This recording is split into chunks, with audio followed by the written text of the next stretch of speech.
बिस्मिल्लाहिर्रहमानिर्रहीम, अस्सलाम वालेकुम, हेलो एवरीवन। तो आज मैं व्लॉग अपना अपलोड कर रही हूँ। यहाँ पे मैं एक डिफरेंट सी रेसिपी शेयर करूँगी जो कि कुनाफा की रेसिपी। आप ज़रूर इसे ट्राई करें क्योंकि कुनाफा ये एक फेमस डेज़र्ट है, बहुत यमी सा बनता है और आप इसे घर में अवेलेबल जो भी इंग्रेडिएंट्स है उससे बना सकते हैं। तो ये व्लॉग एंड तक देखिए और चैनल में नए हैं तो ज़रूर सब्सक्राइब कीजिए। इसके साथ साथ पूरे दिन का मैं व्लॉग यहाँ पे अपलोड कर रही हूँ और हर एक चीज़ जो छोटी छोटी टिप्स भी आपको देती जा रही हूँ, तो एंड तक बने रहे और चैनल पे नए हैं तो सब्सक्राइब ज़रूर कर लें। तो गाइस यहाँ पे मैंने 1 लीटर दूध गैस पे रखा हुआ है हाई फ्लेम पे बॉयल होने के लिए। नेक्स्ट जो है फ्रिज क्लीनिंग है।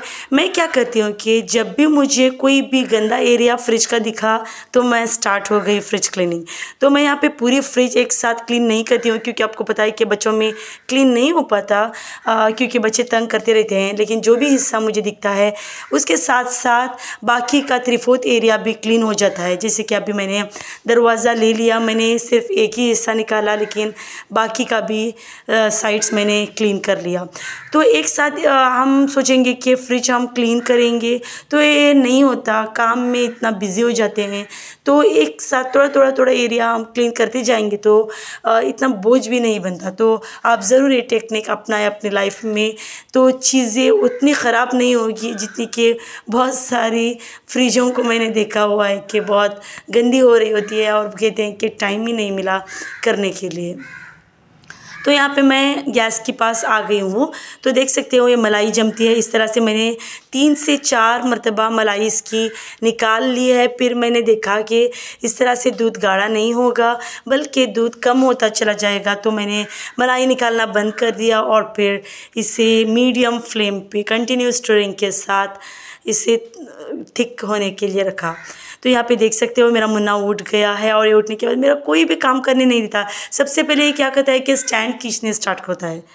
तो यहाँ पे मेरे हाथ से कुछ मसाला गिर गया और इसे किस तरह से मैं उठाती हूँ, एक सिर्फ आपको पेपर लेना है, 2 हिस्सों में करना है और इस तरह से आपको उठा के वापस डाल देना है। अगर ये नीचे गिर गया तो बिल्कुल मैं नहीं लेती थी, इसे मैं फेंक देती थी क्योंकि मसाला इतना कम सा है, डोसे पे लगाने वाला मसाला है ये। और ये मैंने नहीं बनाया था, मेरी सिस्टर इन लॉ ने दिया था और बहुत ही टेस्टी सा है ये रेसिपी। अगर आपको चाहिए तो ज़रूर मैं शेयर करूँगी। डोसे पे आपको ये मसाला स्प्रिंकल करना होता है और आलू की जो भाजी बनाते हैं वो उसको रखना है और फिर आपको फोल्डिंग देनी है। जो आप होटल्स में मसाला डोसा खाते हैं उसी टाइप का टेस्ट आ जाता है।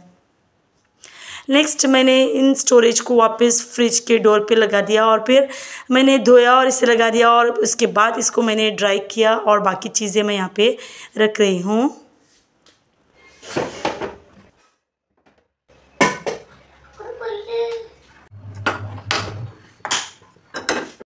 तो यहाँ पर मैंने 10 से 15 मिनट तक इसे मैंने दूध को थोड़ा गाढ़ा करने के लिए रख दिया था। अब मैंने वेजल्स को चेंज कर दिया है यहाँ पर और मैंने लगभग 8 मिनट तक इसे बॉईल किया हुआ है। आप देख सकते हो कितना क्वांटिटी कम हो गई है और गाढ़ी भी हो गई है। तो हाफ़ कप मैंने ठंडा वाला दूध निकाल दिया था, उसमें 3 टेबलस्पून कॉर्नफ्लावर डाल के उसका पेस्ट बना लेंगे। तो नेक्स्ट यहाँ पे दूध कम हो गया है क्वांटिटी में और थोड़ा सा गाढ़ा हो गया है। इसमें मैं डालूँगी 3 टेबलस्पून के करीब पाउडर्ड शुगर और यहाँ पे मैंने 1 टीस्पून वनीला एसेंस डाला था जो कि रिकॉर्ड नहीं हुआ है। तो यहाँ पे 1 टीस्पून वनीला एसेंस डालना है, 3 टेबलस्पून पाउडर शुगर। और अगर आप कंडेंस्ड मिल्क यहाँ पे डालते हैं तो पाउडर शुगर को आप स्किप करें क्योंकि मिठास बहुत हो जाएगी। तो यहाँ पे आप कंडेंस्ड मिल्क डाल सकते हो। और जो मैंने स्लरी बनाई थी वो मैंने डाली और यहाँ पे देखो कितना गाढ़ा हो गया है क्योंकि फ्रिज में रखने के बाद ये इस तरह हो जाता है। नेक्स्ट मैं आपको दिखाऊंगी कि किस तरह से मैं रोटियां बेलती हूँ। तो मैंने एक दिन पहले इसका डो प्रिपेयर करके रख दिया था। तो मैं एक साथ में 2-2 रोटियां बेलती हूँ। इससे क्या होता है कि काम कम लगता है, नहीं तो काम लंबा लगता है।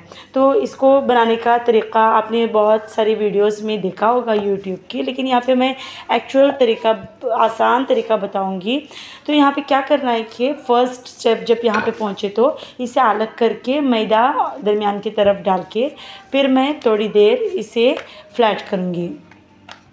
आप क्या करना है कि स्टेज पे और फिर आपको दोनों रोटियां सेपरेट करनी है और फिर इसके दरमियान में आप ऑयल भी लगा सकते हो। ऑयल लगाने से भी ये आराम से सेपरेट हो जाते हैं, या फिर मैदा या आटा डाल सकते हो।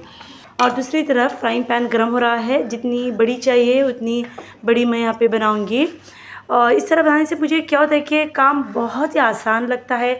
इससे मैंने सोचा कि ये टेक्निक आपसे मैं इसी वीडियो में शेयर करूं, और जो कुछ भी मैंने शेयर किया है ज़रूर आप उसे लाइक करें, और पसंद आ गया है तो चैनल को ज़रूर सब्सक्राइब कर लें। तो गाइस यहाँ पे मैं कोई कट चैट नहीं करती, क्योंकि इतना सारा स्लोली बताती हूँ ये प्रोसेस, क्योंकि यूट्यूब पे वीडियोस आ चुकी है 2 से 3 पराठा साथ में बना रहे हैं, लेकिन क्या कहते हैं कि बहुत फास्ट होता है, आपको टेक्निक समझ में नहीं आती। तो आप देख सकते हो एक साइड मैंने कुक होने के बाद थोड़ी सी किस तरह कुक हुई है आप देख सकते हो। थोड़ा भी इस पर ब्राउन, जो रोटी पे ब्राउन डॉट्स फॉर्म होते हैं वैसा बिल्कुल कुछ भी फॉर्म नहीं हुआ। इतना होने के बाद मैंने इसे टर्न कर लिया और उसके बाद यहाँ पे इसे सेपरेट कर रही हूँ। लेकिन सेपरेट करने के लिए बहुत ही गर्म होता है। उसके बाद की जो सेपरेशन है, मैंने टॉवेल को हाथ में लेके सेपरेट किया, क्योंकि बहुत गर्म होता है, हाथ पे लग ही जाता है। तो ये टेक्निक मुझे बहुत अच्छी लगी। फ्रोज़न पराठा अगर बनाना चाहते हैं तो इसी तरह आप बना सकते हो। तो गाइस नेक्स्ट मैं कुनाफा मैंने कैसे प्रिपेयर किया है, क्योंकि मैंने ये फ़र्स्ट टाइम प्रिपेयर किया था और टेस्ट के हिसाब से ठीक था। लेकिन अगर आप पेस्ट जो बनाते हैं, हम ऊपर का जो क्रीम बनाते हैं उसमें कंडेंस मिल्क डालें। अगर आपको बहुत ही टेस्टी खाने वाले हैं तो मुझे बिल्कुल पसंद नहीं है, मैं बहुत ही कम इस्तेमाल करती हूँ कंडेंस मिल्क, मिल्क पाउडर वगैरह। तो आप ये चीज़ें इंक्लूड कर सकते हैं आपके टेस्ट के हिसाब से। तो मैंने यहाँ पे सेवियाँ ले ली है, इस तरह की सेवियाँ हम इस्तेमाल करेंगे, क्योंकि कुनाफा जो है टर्किश डेज़र्ट है, तो इसमें जो सेवियाँ वो अलग तरीके की सेवियाँ होती है, तो यहाँ पे अवेलेबल नहीं होती। तो मैं यहाँ पे जो घर पे वर्मिसेली अवेलेबल होती है वो ये ले रही हूँ, लेकिन आपको बारीक वाली लेनी है। तो यहाँ पे अहमद उठ गया था और मुझे बहुत वो कह रहा था कि जो मैं कर रही हूँ वो इससे करना है। तो यहाँ पर मैंने 3 टेबलस्पून के करीब घी गरम कर दिया था। यहाँ पे घी या बटर दोनों में से कोई एक इस्तेमाल कर सकते हैं, और अच्छे से इसे भून लेना है। तो मैंने क्या किया कि ये सेवियाँ मेरे पास ऑलरेडी थी और इससे बारीक वाली सेवियाँ भी थी, तो ये मैंने भून के पहले इसे साइड में कर दिया और फिर ये बारीक वाली सेवियाँ भी भून लिया, ताकि देखूं कि मैं कौन सी वाली सेवियाँ इस्तेमाल करूं। फिर से मैंने 3 टेबलस्पून के करीब मैंने घी ले लिया और फिर ये सेवियाँ भी अच्छी तरह से भून लिया।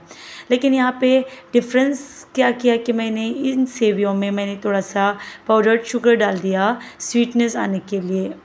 ये स्टेप यहाँ पे स्किप कर सकते हैं, पाउडर शुगर न डालें, इसी तरह से आप भून लें, क्योंकि शुगर की जो हम चाशनी बनाते हैं वो बाद में हम डाल सकते हैं। लेकिन यहाँ पे मेरे पास पाउडर शुगर अवेलेबल था, तो स्वीटनेस आने के लिए मैंने यहाँ पे डाल दिया। तो गाइस जब ये बराबर से मिक्सअप हो जाएगा तो मैं यहाँ पे 4 टेबलस्पून पाउडर्ड मिल्क डाल रही हूँ। ये भी ऑप्शनल है, जस्ट फ्लेवर और टेस्ट के लिए डाला जाता है। लेकिन यहाँ पर ये हुआ कि टेम्परेचर बहुत हाई था, इसलिए लम्स फॉर्म हो गया। तो टेम्परेचर कम होना चाहिए जब हम यहाँ पे पाउडर्ड मिल्क डालते हैं। तो लम्स को मैंने निकालने की बहुत कोशिश की, बहुत सारे मिक्सअप हो गए, लेकिन जो नहीं मिक्स हुए तो थोड़ा सा मैंने हाथ से इसे इसमें से अलग कर दिया और थोड़ा इसमें रहने दे दिया। तो क्योंकि ये टेस्टी होता है, इस तरह से लम्प फॉर्म हुआ तो भी कोई बात नहीं। मैंने यहाँ पे बेकिंग डिश ले लिया और यहाँ पे इसका जो बेस है मैंने 1.5 सेंटीमीटर तक रखा, और यहाँ पे शुगर चाशनी अगर आप यहाँ पे इसके ऊपर डालेंगे तो ये बराबर से सेट हो जाएगा। तो शुगर मैंने ऑलरेडी डाल रखा था, इसलिए मैंने चाशनी इसके ऊपर नहीं डाली। फिर जो क्रीम हमने फॉर्म कर रखा था, क्योंकि फ्रिज में रखने से ये जो देखो कितनी गाढ़ी हो गई है, इसको लगभग 1 इंच की ब्रॉडनेस तक मैंने यहाँ पे डाला। उसके बाद इसके ऊपर जो है बाकी की सेवियाँ डाल लेनी है। तो यहाँ पे क्या हुआ, जो मैंने शुगर डाली थी वो सेवियाँ कम पड़ गई, तो जिसके ऊपर मैंने शुगर नहीं डाला था वो सेवियाँ इसमें मिक्स करके मैंने बाकी का ऊपर की लेयर फॉर्म कर ली। जो शुगर सिरप हम बनाते हैं इसके ऊपर डाल देना है, ये बराबर से सेट हो जाएगा। फिर इसको फ्रिज में रख के 1-2 से 3 घंटे, उसके बाद हम इसे इस्तेमाल करेंगे। तो यहाँ पे शुगर की चाशनी मैं किस तरह से बनाती हूँ, 1/2 कप मैंने शुगर ले लिया है, 1/2 कप पानी, इसमें हम 2 इलायची ऐड करेंगे और फिर 1 टीस्पून के करीब लेमन जूस, इसमें 1 टीस्पून कैवरा एसेंस डाल सकते हो, लेकिन मैंने यहाँ पे रोज़ वाटर हालांकि खाली हो गया था और मुझे नहीं पता मैं इसमें डाल रही थी, लेकिन एक ड्रॉप भी नहीं गिरा। कैवरा एसेंस है तो कैवरा एसेंस डाल सकते हो या फिर रोज़ वाटर डाल सकते हो। 7 से 8 मिनट तक इसे पकाने के बाद ये चाशनी रेडी हो जाएगी। गरम गरम चाशनी इसके ऊपर डालेंगे तो ये बराबर से सेट हो जाएगा। अब हम इसे फ्रिज में रखेंगे। तो गाइस यहाँ पे मेरी जो नेक्स्ट रेसिपी है बहुत ही आसान सी रेसिपी, सब कुछ मिला के आप बना दो और स्टफिंग बना लो और बहुत ही यम्मी सा बना था और बच्चों ने इसे बहुत ही पसंद किया। तो सबसे पहले मैंने लिया है ऑयल, उसमें करी लीव्स और लिया है 1 ऑनियन, तो स्लाइस्ड ऑनियन ले लिया था। और यहाँ पे मैंने निकाला हुआ है चिकन जो ऑलरेडी मैरिनेटेड है, मैंने 2 दिन पहले मैरिनेट करके रख दिया था, जो कि जिंजर गार्लिक पेस्ट और सॉल्ट से। अब मैंने इसको सिर्फ रेड चिली पेस्ट इसमें मिक्स कर लिया और फिर यहाँ पे फ्राई कर लूँगी। जब ये कम्प्लीटली फ्राई हो जाए तो ये हम मिक्स अप करेंगे और थोड़ा सा वेजीज डालेंगे। तो यहाँ पे आरुष ने मुझे थोड़ी सी वेजिटेबल्स कट करके दी है, जिसमें थे टमाटोज़ और कैप्सिकम्स। इसने ग्रेटर से ग्रेट किया तो ये बहुत जूसी जूसी बना हुआ था, मतलब कि इसका जितना भी पानी बना था मैंने यहाँ पे ऐड किया, क्योंकि इस नेक्स्ट जो हमारा यहाँ पे इंग्रेडिएंट होगा पटेटोज़ जो मैंने बॉयल करके यहाँ पे ग्रेट करके रख दिया है। तो पोटैटो आपको पता है कि किस तरह से होता है, ये बहुत ही ड्राई होता है। तो हमारा जो मिक्सचर है, अगर आप चाहते हैं कि जूसी जूसी हो जाए तो ऐसे वेजिटेबल्स हम यहाँ पे इस्तेमाल कर सकते हैं जिससे जूस निकलता है। तो मैंने यहाँ पे टमाटो और कैप्सिकम्स ले लिया था। तो यहाँ पे साल्ट एडजस्ट कर ले और फिर जो भी मसाले आप ऐड कर ले। मैं यहाँ पे मसाले कम ही मैंने डाला हुआ है और इस तरह से मैंने रोल बनाए। जो पराठास मैंने फ्रीज़ करने के लिए बनाया था उसे थोड़ा सा फ्राई किया और स्टफिंग इसमें डाल दिया और बच्चों ने इसे एज ए शौरमा ले लिया। और इसके साथ मैंने शीर खुरमा बनाया था। तो आपको पता है कि ईद के दिन शीर खुरमा जो कि मेन ड्रिंक होता है। तो गाइस आपने अगर मेरे चैनल को सब्सक्राइब नहीं किया है तो सब्सक्राइब कर ले, क्योंकि बहुत जल्द मिलेंगे हम एक नए वीडियो के साथ। सी यू नेक्स्ट टाइम। अल्लाह हाफिज़।